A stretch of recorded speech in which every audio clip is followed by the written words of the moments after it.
აი ჩემი ცხოვრების ბოლო წლები განსაკუთრებით არის ცხოვრება ჯვარცმიდან ჯვარცმამდე.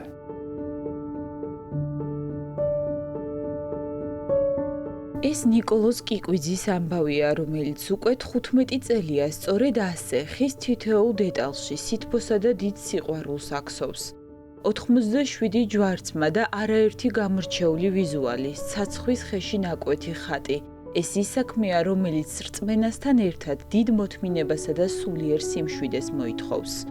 სიმშვიდეს კი აქ მარტივად პოულობს.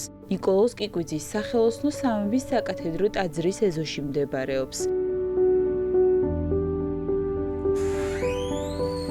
ეს ის გარემოა, რომელიც ხელოვანს დიდ ძალას აძლევს და საკუთარი იდეების განხორციელებაში ეხმარება. ხესთან აბსოლუტურად შეხება არ მქონია. 2002 წლიდან 2006 წლამდე ვსწავლობდი ელათის სასულიერო სემინარიაში და სემინარიის ბაზაზე არსებულ ხატწერის სახელოსნოში მიწევდა პერიოდული ყოფნა. სწავლის პერიოდში გავიარე თეორიული და კანონიკური საკითხების შესწავლა და ამით შემოიფარგლა ჩემი ხატწერის ზოგადად თეორიული ცოდნა.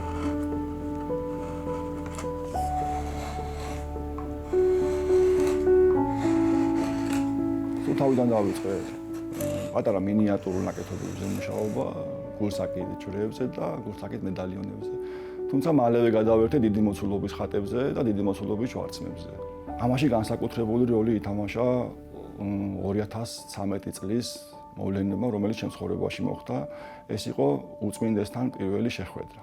როდესაც უწმინდესისგან როცა კურთხევა მივიღე, რომ ეს საქმე მეკეთებია და ასე რომ ვთქვათ, მისი სიტყვების ციტირებას მოვახდენ, საქართველოს ეკლესიები გამელამაზებინა ჩემი ნამუშევრებით. საქართველოს ეკლესიებს მისი ნამუშევრები დღემდე ალამაზებს. თვითნასწავლ ხელოვანს ეს საქმიანობა უდიდეს სიხარულთან ერთად დიდ პასუხისმგებლობასაც ანიჭებს. ჩემი ყველა ნამუშევარი აბსოლუტურად გარკვეულ შინაარსს ემსახურება. ანუ ეს ექსპორტად არ კეთდება ნამუშევარი. ეს ნამუშევრები იქმნება დაკვეთით, კონკრეტული ტაძრებიდან, კონკრეტული პიროვნებებიდან, შესაბამისი დროით იქნება, რომ ამ და ამ დროს უნდა აღიმართოს ამ და ამ ტაძარში. პროცესი არის გრძელვადიანი, მაგალითად ხელოვანი ადამიანები გამიგებენ, რომ როდესაც ადამიანს მუზა მოუზდის და ამ მუზით იწყებს და ამ მუზით ამთავრებს რაღაც ნამუშევარს, ეს ყველაფერი ამ მუზის შედეგით აისახება ნამუშევარში. 13 ასურელი მამის ხატების შექმნის იდეა ჩემი სემინარიაში სწავლის პერიოდიდან დაიბადა და წლების განმავლობაში ეს იყო ჩემში. შემდეგ ერთ ჩემს უახლოეს მეგობარს, ჩემს ოჯახისებს გავანდე ეს იდეა და ჩვენ ერთობლივად შევძელით ამ პროექტის განხორციელება, რომელიც მიუძღვენით უწმინდესის დაბადებიდან 90 წლის და აღსაყრებიდან 45 წლის საიუბილეო თარიღებს. და დღესდღეობით ეს 13 ასურელი მამის ხატი გაბრძანებული არის უწმინდესის ლოცვა-კურთხევით სამების საკათედრო ტაძარში. ხატწერაში შემთხვევით არაფერი ხდება. აქ ყველა შტრიხს თავისი კანონიკური და შინაარსობრივი დატვირთვა ენიჭება.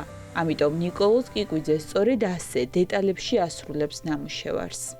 თავიდან იწყება თქვა კონსტრუქციის შეკრა, რომელსაც სხვა ტიპის სამუშაოები ჭირდება, შემდეგ არის დახატვა, გადატანა ესკიზის ამ კონსტრუქციაზე, შემდეგ არის მოფრეზვა, ანუ ზედმეტი ბალასტის მოშორება ხეზე და შემდეგ უკვე ბოლო სახის მიცემა, კვეთა, შეღებვა და იმდენად გრძელვადიანია ეს პროცედურა, რომ ითხოვს ძალიან დიდ ძალისხმევას. ძალიან მნიშვნელოვანი არის სწორად ესკიზის შერჩევა. თუ რა კომპოზიციას ვასრულებთ ხეზე, ეს ძალიან მნიშვნელოვანი არის, რომ შესაბამისი შედეგი მივიღოთ. ყველა ჯვარცმას უკეთდება შესაბამისი სადგარი, ანუ გოლგოთა, ეს არის ქვისგან, ტუფის ქვისგან დამზადებული ქვის სადგარი, რომელიც კანონიკურად განასახიერებს გოლგოთას, სადაც მაცხოვრის ჯვარცმა მოხდა. დღევანდელ წელს ჩვენი ქვეყანა და საქართველოს ეკლესია აღნიშნავს საქართველოში ქრისტიანობის სახელმწიფო რელიგიად გამოცხადების 1700 წლის საიუბილეო თარიღებს. და მინდა დავაკავშირო ჩემი მიზანი ამ თარიღებს, ამ ღონისძიებებს დასახული მაქვს მინიმუმ 100 ჯვარცმა შექმნა ჩვენი ეკლესიისთვის და სანამ ექნება ჯანი, ენერგია, დრო და უფალი ინებებს რომ ამ სფეროში ვიმოღვაწეო, მეც მაქსიმალურად ვიმოღვაწეებ ამ სფეროში და მაქსიმუმს შევასრულებ ჩემი მიზნების მისაღწევად.